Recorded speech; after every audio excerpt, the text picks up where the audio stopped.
أعوذ بالله من الشيطان الرجيم. بسم الله الرحمن الرحيم.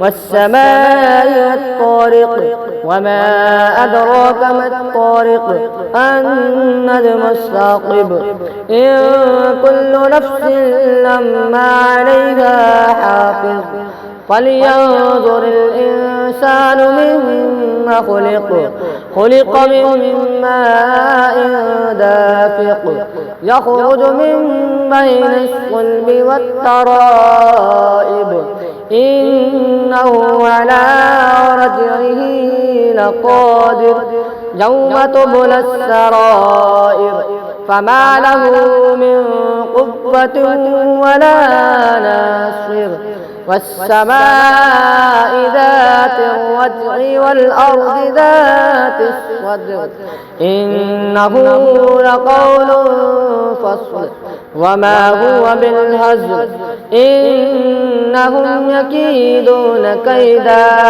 وأكيد كيدا فمهل الكافرين أمهلهم رويدا.